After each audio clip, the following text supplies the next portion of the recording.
11 mars, 6 heures du matin. Nous assistons à la fête du temple de Kapaleshvara dans les faubourgs de Madras.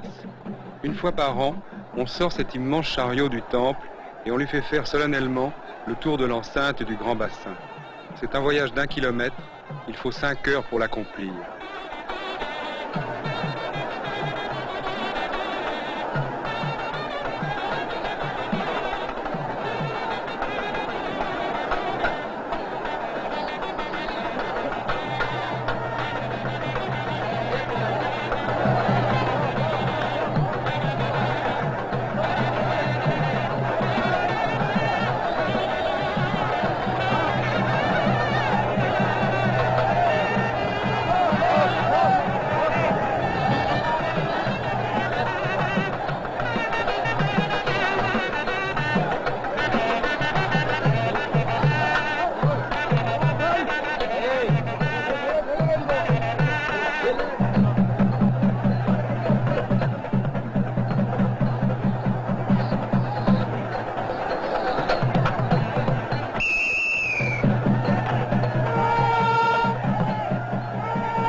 Ces chariots qu'on retrouve dans tous les temples du Sud sont en bois sculpté.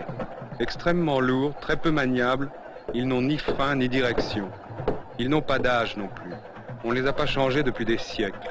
On remplace les pièces usées au fur et à mesure. À l'intérieur du chariot se trouvent des prêtres. Chaque fois qu'on s'arrête, ils bénissent les offrandes qu'on leur monte dans des paniers, des noix de coco et toutes sortes de fruits.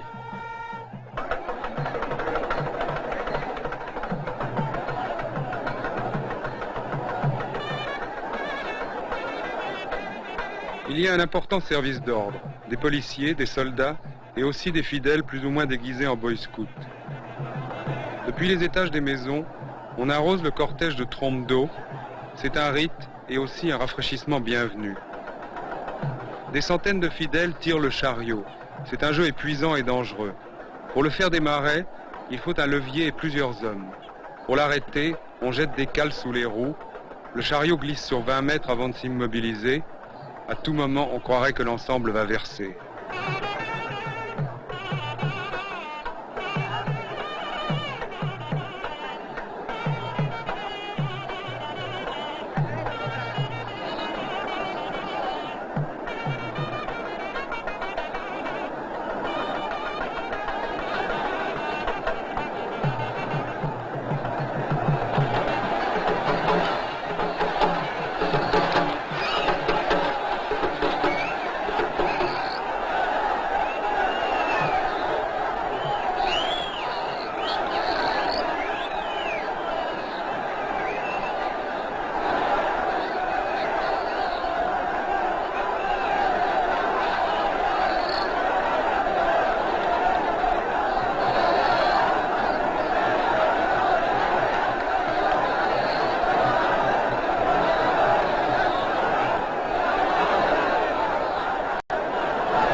Au début, on a peur.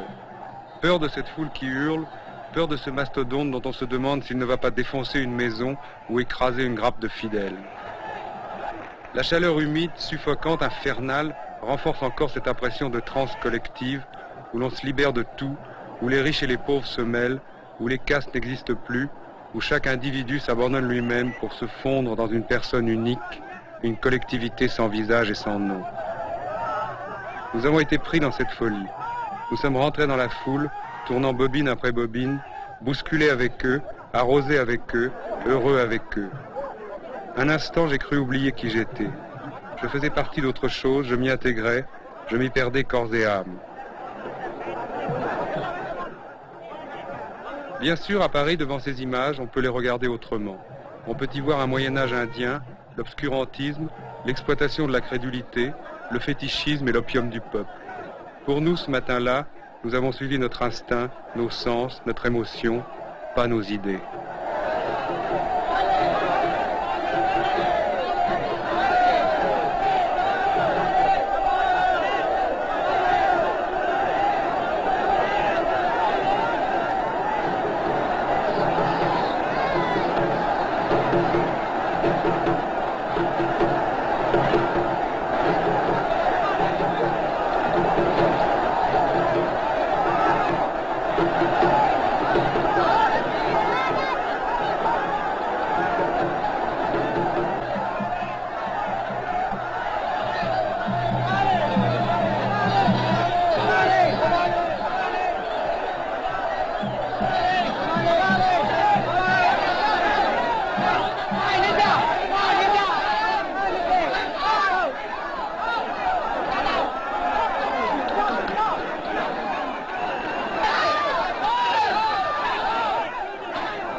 Nous avons quitté la foule à la fin de la matinée, épuisés à bout de force.